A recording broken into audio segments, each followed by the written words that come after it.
जय श्री कृष्णा। राधे राधे दोस्तों, स्वागत है आपका अपने चैनल पर। आज हम लेकर आए हैं आपके लिए भाद्रपद कृष्णा एकादशी अजा एकादशी व्रत कथा। तो प्रेम से बोलो विष्णु भगवान की जय हो। कुंती पुत्र युधिष्ठिर कहने लगे, हे जनार्दन, भाद्रपद कृष्णा एकादशी का क्या नाम है तथा उसकी विधि और महात्म्य क्या है। भगवान श्री कृष्ण कहने लगे कि सब प्रकार के समस्त पापों को नाश करने वाली इस एकादशी का नाम अजा एकादशी है। इसके व्रत को करने से मनुष्य सब पापों से मुक्त हो जाता है। जो मनुष्य इस दिन भगवान हरिकेश का पूजन करता है उसको अवश्य वैकुंठ की प्राप्ति होती है। अब मैं इसकी कथा कहता हूँ, सो ध्यानपूर्वक सुनिए। प्राचीन काल में हरिश्चंद्र नाम का एक सत्यवादी राजा राज्य करता था। उसने किसी कर्म के वशीभूत होकर अपना सारा राज्य व धन त्याग दिया, साथ ही अपनी स्त्री पुत्र तथा स्वयं को भी बेच दिया। वह राजा चांडाल का दास बनकर सत्य को धारण करता हुआ मृतकों का वस्त्र ग्रहण करता रहा, मगर किसी प्रकार भी सत्य से विचलित नहीं हुआ। कई बार राजा चिंता के समुद्र में डूबकर अपने मन में विचारने लगता कि मैं कहाँ जाऊँ, क्या करूँ जिससे मेरा उद्धार हो। इस प्रकार राजा को कई वर्ष बीत गए। एक दिन राजा इसी चिंता में बैठा हुआ था कि गौतम ऋषि आ गए। राजा ने उनको देखकर प्रणाम किया और अपनी सब दुख भरी गाथा सुनाई। राजा की यह बात सुनकर गौतम ऋषि ने कहा, हे राजन, तुम्हारे भाग्य से आज से 7 रोज बाद भाद्रपद कृष्ण पक्ष की अजा नाम की एकादशी आएगी। तुम विधि पूर्वक उसका व्रत करो। इस व्रत के पुण्य के प्रभाव से तुम्हारे समस्त पाप नष्ट हो जाएंगे। इस प्रकार राजा से कहकर गौतम ऋषि तो उसी समय अंतर्ध्यान हो गए और राजा ने उनके कथनानुसार एकादशी आने पर विधि पूर्वक व्रत व जागरण किया। उस व्रत के प्रभाव से राजा के समस्त पाप नष्ट हो गए। स्वर्ग में बाजे बजने लगे और पुष्पों की वर्षा होने लगी। उसने अपने मृतक पुत्र को जीवित और अपनी स्त्री को वस्त्र तथा आभूषणों से युक्त देखा। उसके व्रत के प्रभाव से उसको पुनः राज्य प्राप्त हुआ और अंत समय आने में अपने परिवार सहित स्वर्ग को गया। तो हे राजन, यह सब अजा एकादशी के प्रभाव से ही हुआ है। अतः जो मनुष्य यत्न के साथ विधि पूर्वक इस व्रत को करते हुए रात्रि जागरण करते हैं, उनके समस्त पाप नष्ट होकर अंत में वे लोग स्वर्ग को प्राप्त होते हैं। इस एकादशी की कथा के श्रवण मात्र से अश्वमेघ यज्ञ का फल प्राप्त होता है। तो प्रेम से बोलो विष्णु भगवान की जय हो। ओम नमो भगवते वासुदेवाय नमः। एक बार की बात है, एक गांव में ननद और भाभी रहती थी। घर के सभी लोग बेटी को बहुत लाड प्यार से रखते थे, परंतु उसकी भाभी अपनी ननद से बहुत जलती थी। एक दिन बहू ने अपनी सास से कहा, माँ जी, आप अपनी बेटी से घर का कामकाज क्यों नहीं करवाती? पराए घर जाएगी तो बहुत दुख पाएगी। परंतु सास ने कहा कि यह तो अभी बहुत छोटी है, जब बड़ी हो जाएगी तो सब सीख जाएगी। बेटी का नाम रानी था। वह जब से समझदार हुई तभी से तुलसी माता की पूजा करती थी। तुलसी सींचती और सुबह शाम घी का दीपक लगाती। तुलसी जी की पूजा करने के बाद ही वह खाना खाती। रानी तुलसी जी से प्रार्थना करती, हे माँ, सोने का लोटा दो, लड्डुअन का थाल दो। इस प्रकार सोने का लोटा और लड्डुअन का थाल आ जाता। रानी वह ले जाकर अपनी माँ को दे देती थी। इसी तरह उनका घर चल रहा था। उनके घर में अन्न धन की कभी कमी नहीं हुई।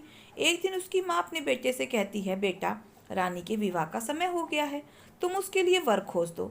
तभी उसकी भाभी बोली, मेरी जान पहचान की एक शादी है, रानी की शादी वहीं कर दी जाएंगी। इस प्रकार रानी की शादी हो गई। वह बहुत ही गरीब थे।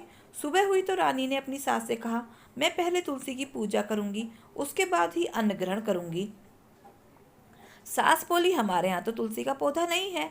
रानी को उसकी ननद के साथ पड़ोस में लगी तुलसा के पौधे के पास भेज देती है। रानी ने तुलसी की पूजा करी और वही मांगा जो हमेशा मांगती थी। सोने के लोटे में जल दो और लड्डुअन का थाल दो। दोनों चीजें उसके सामने आ जाती हैं। रानी ने वह लोटा और वह थाल पड़ोसन को दे दिया। पड़ोसन तो बहुत खुश हुई और कहा, बहू, तुम रोज पूजा करने आ जाया करो। जब वह दोनों घर आई तो ननद ने अपनी माँ को पूरी बात बताई। सास गुस्से से बोली, अब देखती हूँ कि अब ये कैसे पूजा करेगी, तुलसी पूजा करने पड़ोस में कैसे जाती है। सुबह रानी ने तुलसी पूजा के लिए कहा तो सास पहले से ही गुस्से में बैठी थी। उसने कहा, कोई पूजा नहीं होगी, चलो काम पर लग जाओ। रानी बहुत दुखी हुई। उसने कुछ भी नहीं खाया। इस तरह 4-5 दिन निकल गए और वह भूखी प्यासी ही रही। रात को तुलसी माँ ने सपने में दर्शन दिया और बोली, बेटी, आजकल तुम मुझे जल से क्यों नहीं सींचती हो, मेरी पूजा भी नहीं करती हो, दिया भी नहीं जलाती हो। तब रानी ने कहा, मेरे ससुराल में तुलसी का पौधा नहीं है, तो मैं कैसे पूजा करूं? तब तुलसी माँ ने कहा, उठो और घर के आंगन में देखो, वहाँ तुलसी का पौधा है। रानी जब सुबह उठी तो उसने सच में देखा आंगन में तुलसी का पौधा लगा हुआ है और उसमें हीरे मोती लटक रहे हैं। वह बहुत ही खुश हुई और पूजा की थाली लेकर आई और जल से तुलसी जी को सींचा, घी का दीपक जलाया, परिक्रमा करी और फिर वही मांगा कि हे माँ, सोने के लोटे में जल दो, लड्डुअन का थाल दो। दोनों उसके आगे आ गए। बहू ने ले जाकर वह दोनों चीजें अपनी सास को दे दी। वह चकित होकर पूछने लगी, बहू यह सब कहाँ से आया? तब बहू ने पूरी बात बताई। सास ने आंगन में जाकर देखा तो आंगन में तुलसी के पौधे से जगमगा रहा था। सास को अपनी गलती पर बहुत ही पछतावा हुआ। सास बहू से माफी मांगने लगी तो बहू ने कहा, माँ जी, उल्टी गंगा नहीं बहती, मैं आपके पांव लगूंगी, आप तुलसी माँ के पांव लगिए। तब दोनों सास बहू और ननद रोज तुलसी जी की पूजा करने लगे, तुलसी सींचने लगे। हे तुलसी माता, जैसे आपने रानी पर कृपा करी वैसे ही अपने सभी भक्तों पर अपनी कृपा बनाए रखना। तो प्रेम से बोलो तुलसी माता की जय हो। प्रेम से बोलो ग्यारस माता की जय हो। एक समय की बात है, एक नगर में एक सेठ रहता था। वह अपनी शादी के बाद नए वस्त्र पहनकर अपनी पत्नी को लाने पहली बार ससुराल जा रहा था। रास्ते में उसने एक गाय को तालाब की ओर जाते हुए देखा। वह गाय पानी पीने के लिए तालाब में उतर तो गई, लेकिन कीचड़ होने की वजह से वह तालाब से बाहर नहीं निकल पा रही थी। गाय ने उस आदमी को वहां से गुजरते देखा तो उसने आदमी से मदद के लिए कहा, लेकिन सेठ ने कहा कि मैं नया वस्त्र पहनकर ससुराल जा रहा हूँ, अगर मैं तुम्हारी मदद करूंगा तो मेरे कपड़े गंदे हो जाएंगे। गाय माता उदास हो गई और वह कीचड़ में धंसती चली गई। गाय ने फिर उसे श्राप दे दिया कि अब से 8 पहर बाद तू गधा बन जाएगा। अब वह सेठ डर गया और गाय से अपनी भूल के लिए क्षमा मांगने लगा, लेकिन तब तक गाय पूरी तरह से कीचड़ में दबकर डूब चुकी थी। वह सेठ पछताता हुआ उदास मन से अपनी ससुराल पहुंचा। जाते ही उसने अपनी पत्नी को ले जाने की रट लगा दी। सभी ने उससे बहुत आग्रह किया कि अभी तो तुम आए हो, कम से कम एक रात तो यहाँ रुक जाओ, लेकिन वह रुकने के लिए तैयार नहीं था। तब उसकी पत्नी ने कहा कि जब सभी लोग इतना कह रहे हैं तो आप एक दिन के लिए क्यों नहीं रुक जाते। तब उसने अपनी पत्नी को गाय के श्राप वाली सारी बात बताई। उसकी पत्नी उसी वक्त अपने मायके से विदा होकर पति के साथ चल पड़ी। 8 पहर बाद वह आदमी गधा बन गया और पूरा दिन घर में पड़ा रहा। कुछ दिनों बाद घर में खाने पीने के लाले पड़ गए। तब उसने अपनी पत्नी से कहा कि मुझे लेकर बाहर मजदूरी करो। तब उसकी पत्नी उसे लेकर बाहर गई और नगर के राजा के यहाँ मजदूरी के काम करने लगी। उसे वहाँ बोझ उठाते देख लोगों ने कहा कि तुम्हारे पास तो गधा है, फिर भी तुम बोझ क्यों उठा रही हो? परंतु उसने कोई उत्तर नहीं दिया और अपना काम करती रही। दूर से यह सब राजा भी देख रहा था। उसने भी उससे यही कहा कि तुम्हारे पास तो गधा है, फिर तुम यह बोझा क्यों उठा रही हो? तब उसने कहा, राजा से कहा कि यह गधा नहीं है, यह मेरे पति है। उसने गाय के श्राप वाली पूरी बात राजा को बताई। राजा ने अपने नगर के विद्वानों और पंडितों को बुलाकर इसका उपाय पूछा। तब एक विद्वान ने बताया कि जिस किसी ने 101 ग्यारस का व्रत किया हो वह अपने पुण्य का फल इसे दे दे तो यह अपने असली रूप में आ सकता है। यहाँ हम आपको ग्यारस का अर्थ स्पष्ट कर देते हैं।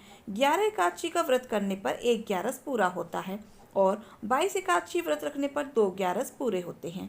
ऐसे ही जिसने 101 बार ग्यारस एकादशी के व्रत किए हों उसके पुण्य के फल से वह आदमी अपने असली रूप में आ जाएगा। राजा ने अपने पूरे नगर में घोषणा करा दी, लेकिन किसी ने भी पूरे 101 ग्यारस नहीं किए थे।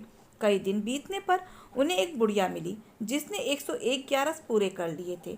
राजा ने उस बुढ़िया को उसका फल देने के लिए कहा, लेकिन वह बुढ़िया 100 ग्यारस एकादशी का फल देने को तैयार हुई, क्योंकि 1 ग्यारस का फल वह अपने खुद के लिए रखना चाहती थी, जिससे उसे मोक्ष की प्राप्ति हो और बैकुंठ धाम में वास मिले। इतना कहकर उसने अपने 100 ग्यारस एकादशी का फल उस सेठ को दे दिया। तब वह गधे से मनुष्य रूप में आ गया, लेकिन 1 ग्यारस कम होने के कारण से गधे की पूंछ उसके शरीर से नहीं गई। ग्यारस माता की यह महिमा देखकर उन पति पत्नी ने ग्यारस व्रत रखने का निश्चय किया। पति पत्नी दोनों मिलकर एकादशी का व्रत करने लगे। 1 ग्यारस पूरा होते ही सेठ की पूंछ गायब हो गई और ग्यारस माता की कृपा से उनका घर अन्न धन से भर गया। हे ग्यारस माता, जैसे आपने सेठ पर कृपा करी वैसे ही अपने सभी भक्तों पर अपनी कृपा बनाए रखना। तो प्रेम से बोलो ग्यारस माता की जय हो। प्रेम से बोलो गणेश भगवान की जय हो। एक समय की बात है, गांव में एक बुढ़िया माई अपने परिवार के साथ रहती थी। बुढ़िया माई विष्णु भगवान की परम भक्त थी। वह हमेशा दोनों पक्षों की एकादशियों का व्रत करती और कथा सुनती थी। उसने कभी भी व्रत में गणेश भगवान की कथा न कही न सुनी, इस कारण उसका व्रत अधूरा रह गया। पर बुढ़िया माई को इस बात का पता नहीं था। उसको लगता था कि वह व्रत तो पूरा कर रही है और उनके व्रत के पुण्य से उनको बैकुंठ लोक की प्राप्ति जरूर होगी। देखते ही देखते बुढ़िया माई की मृत्यु हो गई। उन्हें लेने यमलोक से दूत आए और वह देखकर घबरा गई और बोली, मैंने जीवन भर विष्णु भगवान की भक्ति श्रद्धा भक्ति से की है, एकादशी के व्रत किए, एकादशी व्रत की कथा सुनी, मुझे तो लेने बैकुंठ धाम का विमान आएगा, मैं आपके साथ नहीं चलूंगी। इतना कहकर बुढ़िया माई रोने लगी और विष्णु भगवान को पुकारने लगी।